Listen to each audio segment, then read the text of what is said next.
और अब खबरें देवभूमि की। देहरादून से खबर है, जहां उत्तराखंड विधानसभा के शीतकालीन सत्र का चूंकि आज दूसरा दिन है और सदन में कई सवाल उठे हैं, कई मुद्दे उठे हैं। आंगनबाड़ी केंद्रों में पौष्टिक आहार की गुणवत्ता का प्रश्न भी उठा और टेक होम राशन की आपूर्ति से जुड़ा सवाल उपनेता प्रतिपक्ष ने उठाया। नंदा देवी कन्याधन योजना से जुड़ा सवाल विधायक सुमित हृदेश ने पूछा और बीजेपी विधायक महेश जीना ने महिला सशक्तिकरण से जुड़ा हुआ मुद्दा उठाया। राशन कार्ड धारकों को सस्ते दाम पे मिट्टी के तेल नहीं मिलने का सवाल भी उठा और नानकमता विधायक ने सदन में विशेषाधिकार हनन का मुद्दा उठाया। आज अनुपूरक बजट और धर्मांतरण विधेयक पास कराएगी सरकार। राजकीय सेवाओं में महिला आरक्षण बिल भी पास कराने की कोशिश सरकार की होगी। उत्तराखंड विधानसभा के शीतकालीन सत्र का आज दूसरा दिन है और दूसरे दिन कार्यवाही के दौरान सरकार सदन में अनुपूरक बजट पास करवाएगी। सत्र के पहले दिन सरकार ने 5,440 करोड़ का अनुपूरक बजट पेश किया। इसके साथ ही आज धर्मांतरण व राजकीय सेवाओं में महिलाओं को 30% शैक्षिक आरक्षण संबंधी विधेयक को भी पास करवाया जाएगा। सदन के पटल पे रखे गए अन्य संशोधन विधेयक भी आज ही पास कराने की कोशिश सरकार की होगी।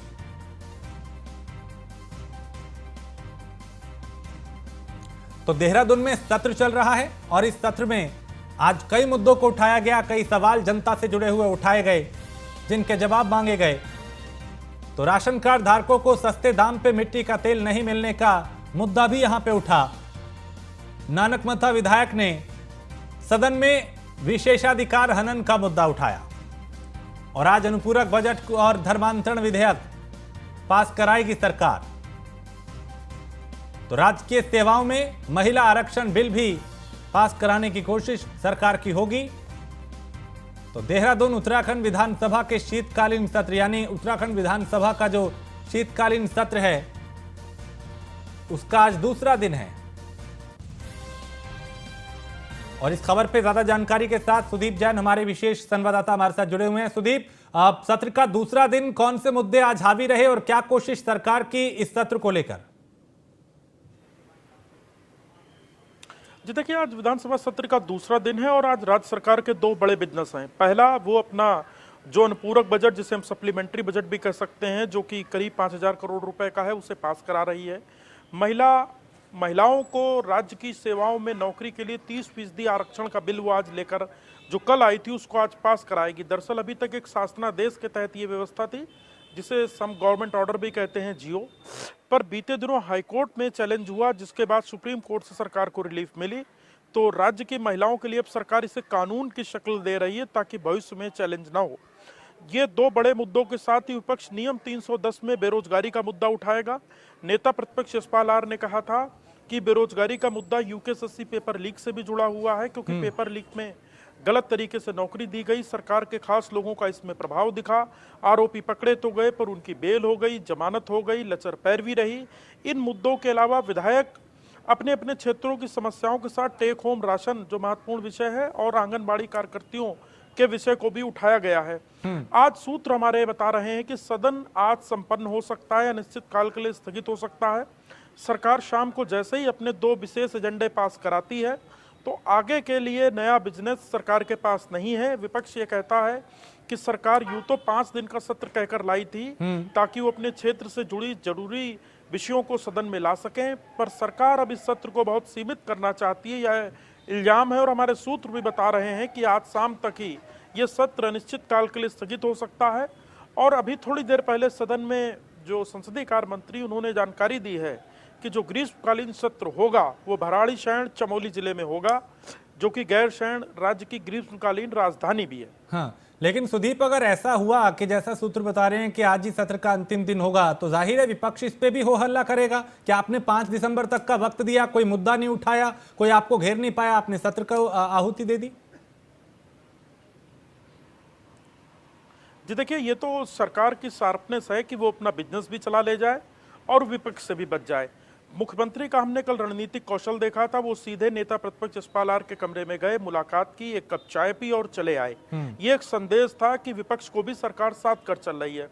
सरकार ये चाहती है कि वो अपना बिजनेस तेजी से पूरा करे और विपक्ष इस फिराक में है कि नियम 310, नियम 58 के तहत तो सरकार को घेर सके। पर मुझे ऐसा लगता है कि शायद विपक्ष के मंसूबे बहुत पूरे नहीं होने वाले। आज के बाद उसे वक्त मिलना मुश्किल है, क्योंकि कार्य मंत्रणा जो कल के लिए होनी है यूं तो अभी होना प्रस्तावित है, पर जितने भी बिल और विधेयक हैं और बजट है सप्लीमेंट्री, ये आज पास होने के बाद बहुत अधिक बिजनेस नहीं बचता है। तो लिहाजा विपक्षी विधायकों को अब सड़क पे उतरने अथवा अगले सत्र का इंतजार करना होगा। सुदीप, धर्मांतरण का मुद्दा भी खूब उत्तराखंड में गरमा रहा है, क्या कोशिश होगी विधेयक आज ही पास कराया जाए? जी बिल्कुल, सारे विधेयक आज ही पास होने के लिए लाइनअप हैं, इसके लिए समय भी निर्धारित है। अभी थोड़ी देर पहले जब मुख्यमंत्री ने हम लोगों से यानी पत्रकारों से बातचीत की थी, तो उन्होंने कहा था कि राज्य में जगह जगह से अलग स्थानों से शिकायत आ रही है कि पैसे की आड़ देके या कोई प्रलोभन देकर या दबाव में धर्म परिवर्तन की कोशिश की हो रही है, और कई जगहों पर ऐसा हुआ भी है। अब राज्य सरकार कानून बनाकर इससे सख्ती से निपटेगी, और यदि कोई सहमति से धर्म परिवर्तन कर रहा है या करना चाहता है तो उसको इस बात की जानकारी अपने जिलाधिकारी को देनी होगी। यानी कोई भी व्यक्ति किसी को बाध्य नहीं कर सकता, पर स्वेच्छा यहाँ भी बरकरार है। यदि कोई स्वेच्छा से धर्म परिवर्तन चाहता है तो वो कर सकता है। और इसके अलावा इस सदन में एक बड़ा विषय विधायक निधि में जीएसटी का भी उठा है। यानी विधायक निधि का जो पैसा है उसमें करीब 18% जीएसटी के रूप में खर्च होता है। यानी जो कुल विधायक निधि है उसका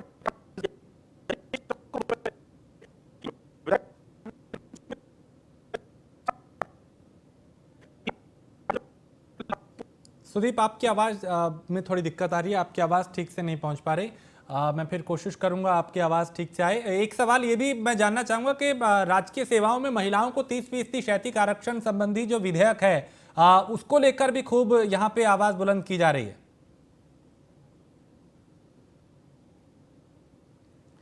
तो चलिए, सुदीप की आवाज़ नहीं पहुंच पा रही। बहुत शुक्रिया सुदीप इस तमाम जानकारी के लिए। तो आज चूंकि अनिश्चितकाल के लिए स्थगित हो सकता है विधानसभा सत्र, सूत्रों के हवाले से ये खबर भी आ रही है, महिला आरक्षण और अनुपूरक बजट पास होने के बाद सत्र खत्म हो सकता है, और आज ही जो सत्र है वो खत्म हो सकता है। सूत्रों के हवाले से ऐसी जानकारी भी आ रही है। सुदीप एक बार फिर हमारे साथ जुड़ चुके हैं। सुदीप, महिला संबंधी जो क्षैतिज आरक्षण है उसको लेकर भी चर्चाएं कई तरह की हैं। जी देखिए, अब कोई चर्चा और किंतु परंतु नहीं है। सरकार विधेयक लेकर आ चुकी है और सदन में आज ये पास होकर कानून की शक्ल ले लेगा। हालांकि विपक्ष ने सरकार को जरूर घेरा कि सरकार बहुत पिछड़ गई इस मामले पर, लेकिन सरकार इसे अपनी रणनीतिक जीत इस प्रकार से बताती है कि पहला वो इस विषय को हाई कोर्ट में जो आदेश हुआ उसको सुप्रीम कोर्ट से चैलेंज करा लाई, हाई कोर्ट के आदेश को स्टे करा लाई, और अब उसको कानून बनाकर इसे सत्र में पास कराएगी। यानी अब जब कानून का शक्ल ये विषय ले लेगा तो 30% राज्य की महिलाओं की, राज्य की जो लोक सेवा आयोग की नौकरियां होंगी उसमें 30% आरक्षण का रास्ता साफ हो जाएगा। क्योंकि जब कानून होता है तो कानून किसी भी नोटिफिकेशन और जियो से यानी सस्ता देश से बड़ा होता है। तो सरकार की बड़ी रणनीतिक जीत तो है ही, साथ ही यदि राजनीतिक रूप से देखें तो जो महिलाओं का 4% अधिक वोट मिला विधानसभा चुनाव में, उसका एक रिटर्न गिफ्ट के रूप में भी हम सरकार का कह सकते हैं, जो राज्य की महिलाओं को राज्य सरकार ने दिया है।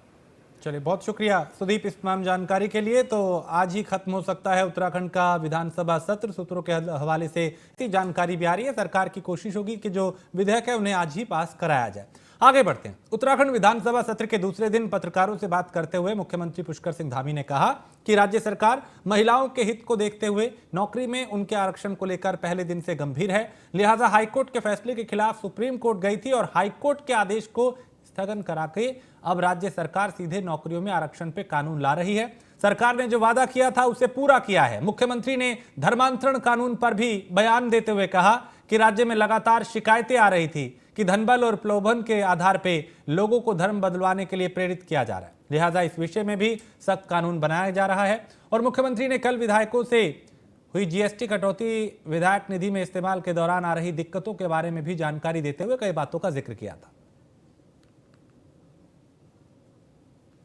क्योंकि पिछले दिनों जब माननीय न्यायालय से उच्च न्यायालय से इस प्रकार का फैसला आया तो हमने तभी कहा था कि हम हर स्तर पर जाकर मातृशक्ति के हितों के लिए काम करेंगे और मातृशक्ति को न्याय दिलाने के लिए, मातृशक्ति के विकास के लिए, मातृशक्ति के संवर्धन के लिए जिस प्रकार से भी हमको संघर्ष करना होगा, जिस प्रकार से भी सरकार का काम होगा, हम वो काम करेंगे।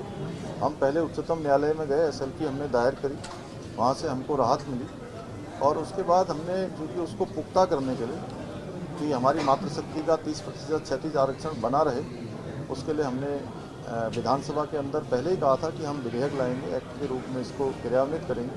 अब हम विधेयक लेकर आए हैं। बहुत पहले से चूँकि धर्मांतरण आज हमारे यहाँ पर एक घुन की तरह लग गया है और बहुत सारे ऐसे क्षेत्र हैं जहाँ पता ही नहीं लगता है कि किस प्रकार से तमाम प्रकार के हथकंडे अपनाकर धर्मांतरण करवाया जाता है, मतांतरण करवाया जाता है। ये हमारे लिए बहुत ही घातक है।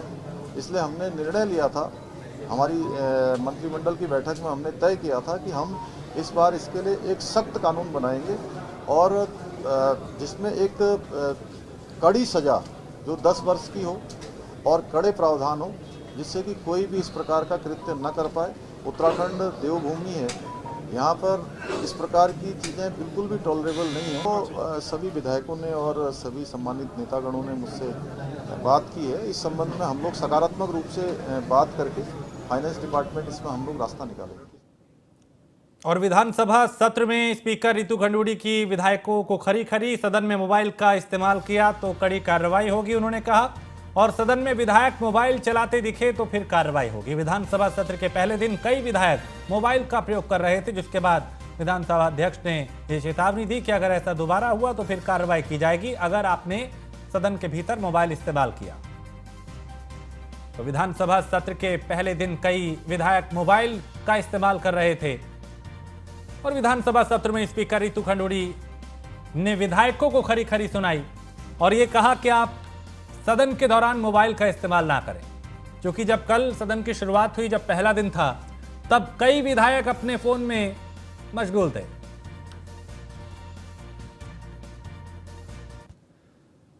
और देश के सबसे युवा मुख्यमंत्री धामी वादे पूरे कर रहे हैं। उत्तराखंड के सीएम ने जो कहा वो करके दिखाया, विधानसभा में कर दिखाया। वो महिला शैक्षिक आरक्षण का विधेयक सदन में पेश हुआ है। आंदोलनकारियों के आरक्षण पर भी विधेयक पेश हुआ और धामी ने महिलाओं और आंदोलनकारियों के हितों की रक्षा की बात कही थी और उसको वो पूरा करते हुए दिखाई दे रहे हैं। तो जो वादा किया था वो मुख्यमंत्री पूरी गंभीरता से यहाँ पे पूरा करते हुए दिखाई दिए, क्योंकि उनकी कोशिश रही है कि जो चुनाव के वक्त वादे किए थे, चाहे आंदोलनकारियों को लेकर हो, महिलाओं को लेकर हो, बुजुर्गों को लेकर हो, युवाओं को लेकर हो, उन्हें एक एक करके पूरा किया जाए। और अब चूंकि विधानसभा का सत्र चल रहा है, दूसरा दिन है, लिहाजा कई विधेयक यहां पे पास कराने की तैयारी है। तो आंदोलनकारियों के आरक्षण पर भी विधेयक पेश किया गया और महिलाओं और आंदोलनकारियों के हित की रक्षा की जो बात मुख्यमंत्री ने कही थी, जो वादा किया था, वो वायदा पूरा करते हुए वो दिखाई दिए। पूरी गंभीरता के साथ उन्होंने इस बात को कहा।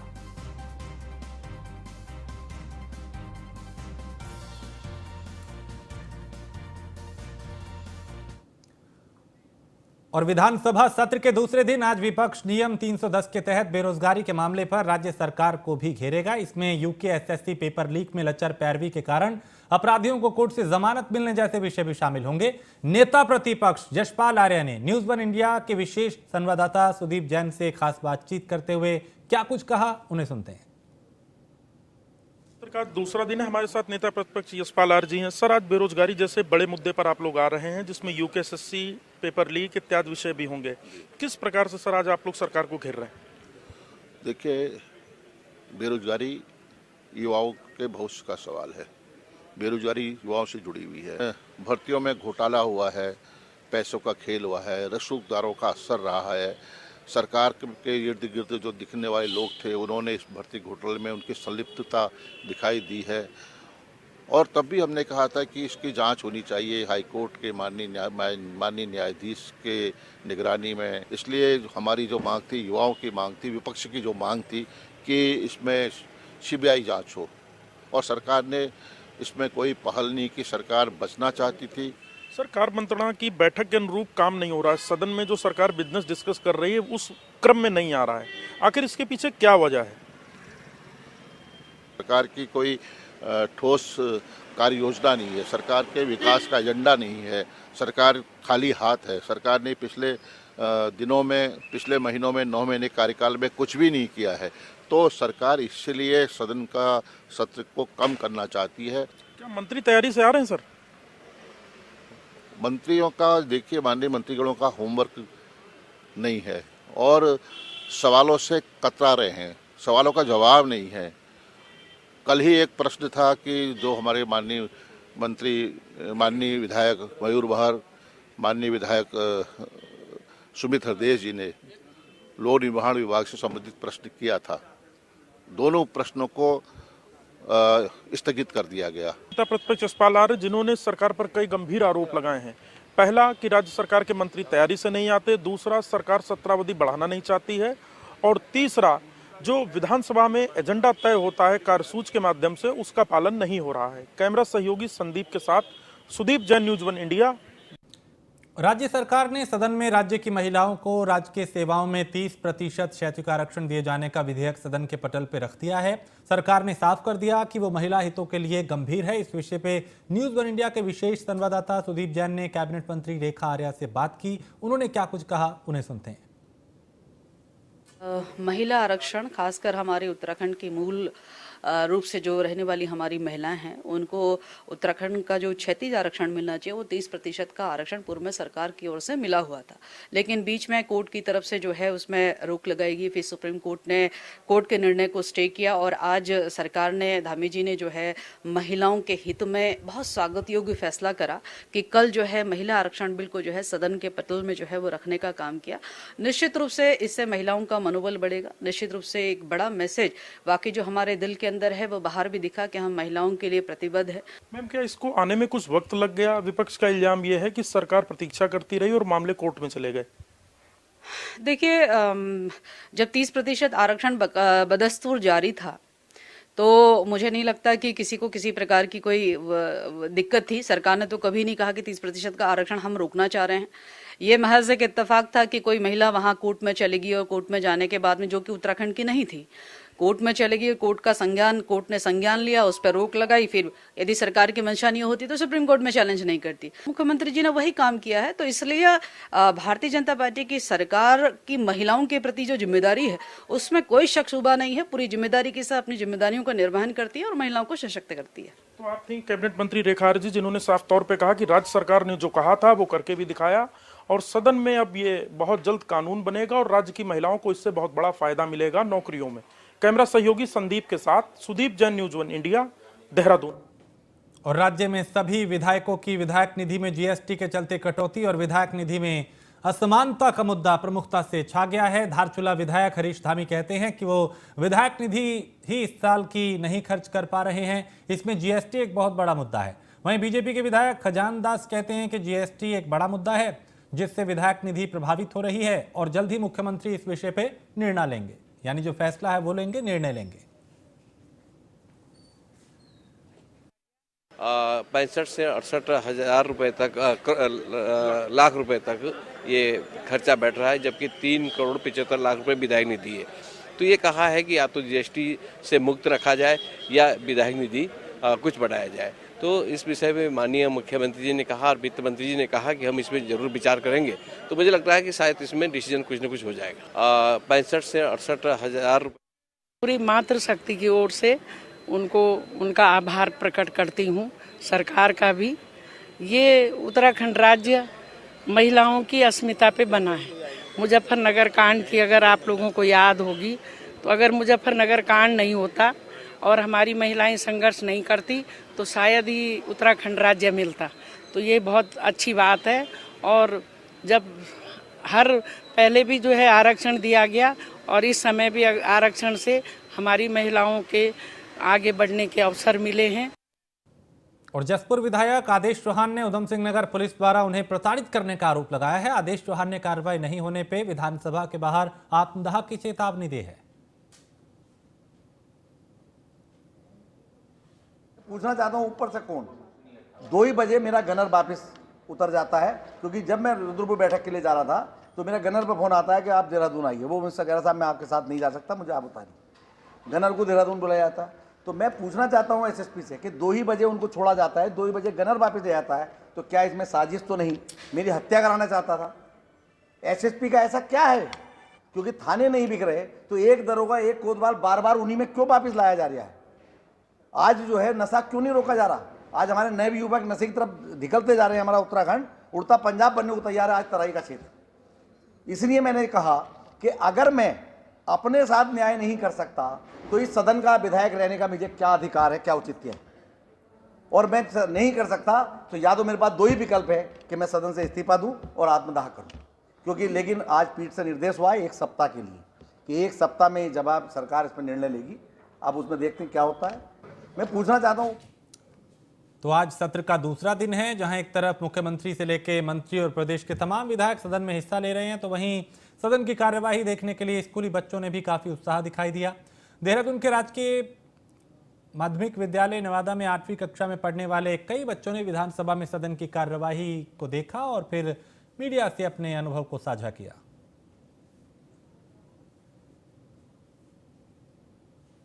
बहुत कुछ देखा, आज समझा कि कैसे नियम लागू किए जाते हैं और कैसे हमारे लिए सब कुछ किया जाता है और सब कुछ देखा, कानून कैसे कैसे बनते हैं, मैंने सब कुछ देखा। आज तक मैंने टीवी में ही देखा है सब लोग को, आज असलियत में देख के मुझे बहुत अच्छा लगा।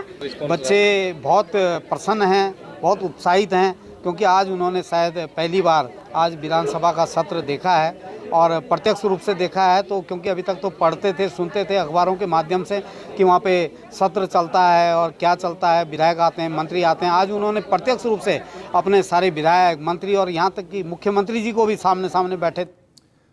और इसी के साथ इस बुलेटिन में फिलहाल इतना ही। देश प्रदेश की बाकी खबरों के लिए आप देखते रहिए न्यूज़ 1 इंडिया।